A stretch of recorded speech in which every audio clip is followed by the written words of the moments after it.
আসসালামু আলাইকুম। আজকে একটা আইও প্রোগ্রাম করব। এটা হলো ইএনই আইও আছে মাদারবোর্ডে। এটা এসপির একটা মাদারবোর্ড। তো আসলে কিভাবে প্রোগ্রাম করতে হয়, এই যে এখানে ইএনই আইও এটা প্রোগ্রাম করব। তো প্রোগ্রাম করার জন্য আমাদের লাগবে হচ্ছে রাইটার। এখানে কানেকশন করাই আছে রাইটার।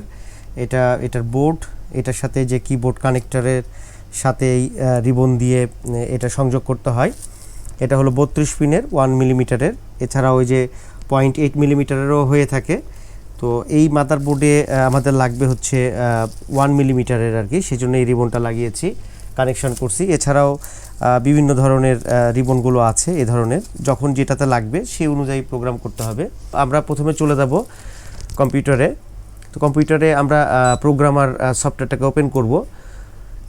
তো ওপেন করার পরে আমাদেরকে সিলেক্ট করতে হবে মাদারবোর্ড সিলেক্ট করার আগে এখানে আসলে আমরা কি প্রোগ্রাম করব।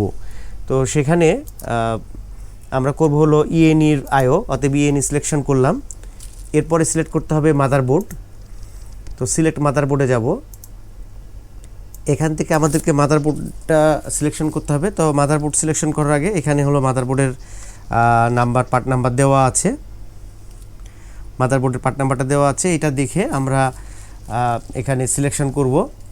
তো যদি কোনো কারণবশত এই লিস্টে মাদারবোর্ড না থাকে, তাহলে সেক্ষেত্রে আমরা চলে যাব সেটআপে অনলাইন ডাটাবেজে কানেক্ট টু সার্ভারে যদি আমরা ক্লিক করি, সেই ক্ষেত্রে এখানে একটা লিস্ট চলে আসবে। এটা অনলাইন থেকে একটু ওয়েট করতে হবে।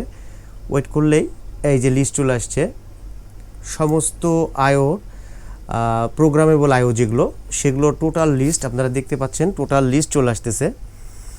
তো সেই ক্ষেত্রে আমি এখানে সার্চে আমি টাইপ করব। এটার মডেল হচ্ছে, এখানে একটু দেখে নিচ্ছি, 𝗟𝗵𝗸𝗠𝗠𝗘𝗡। সো আমি এখানে টাইপ করব 𝗟𝗵𝗸𝗠𝗠𝗘𝗡। টাইপ করলেই এটা চলে আসছে। এখানে ইয়েস মানে হচ্ছে আমার এই হার্ড ডিস্কে এই ফাইলটা আছে। হ্যাঁ, যদি নো থাকতো তার মানে বুঝতে হতো নাই। তো যদি নো থাকতো তাহলে সেক্ষেত্রে এখানে ডাউনলোডে ক্লিক করে ফাইলটা ডাউনলোড করে নিতে হতো সার্ভার থেকে। তো আমার এখানে আছে, অতএব আমার আর ডাউনলোড করার দরকার নাই। আমি সরাসরি চলে যাব সিলেক্ট মাদারবোর্ডে। এখানে আমি সিলেক্ট করব 𝗟𝗵𝗸𝗠𝗠𝗘𝗡। তো এটা সিলেকশন করার পরে আমি এখানে তিনটা আসছে একই মডেলই, মানে আমার এই হার্ড ডিস্কে তিনটা ফাইল আছে আলাদা আলাদাভাবে। তো আমি প্রথমটাই সিলেকশন করলাম। এটা বলতেছে 32 পিনের 1 মিলিমিটারের। তো সেক্ষেত্রে আমি প্রথমটা সিলেক্ট করে দিতে হবে। এখানে বলতেছে যে মাদারবোর্ড মাস্ট বি আনপাওয়ার্ড, মানে কোনোভাবে জন্য অ্যাডাপ্টারের পাওয়ার, মানে এই যে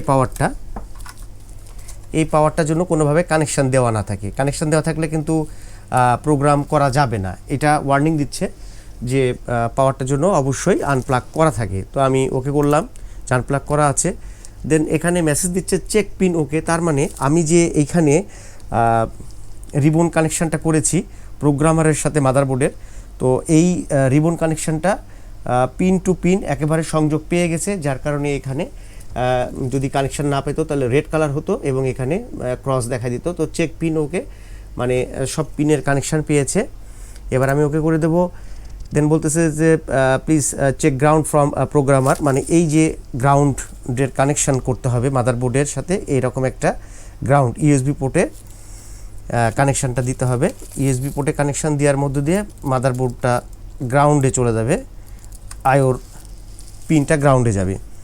এটা হলো আইও কানেকশান, গ্রাউন্ড হয়ে গেল। এখন আমরা এখানে লিখে দেব, এখানে ক্লিক করব হচ্ছে ওকেতে।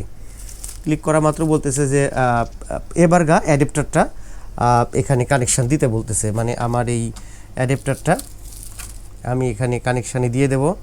ঠিক এভাবে অ্যাডাপ্টারটা দেওয়ার পরে রিড আইডিতে আমি যখনই ক্লিক করব তখনই কিন্তু এখানে শো করছে 128 কিলোবাইট।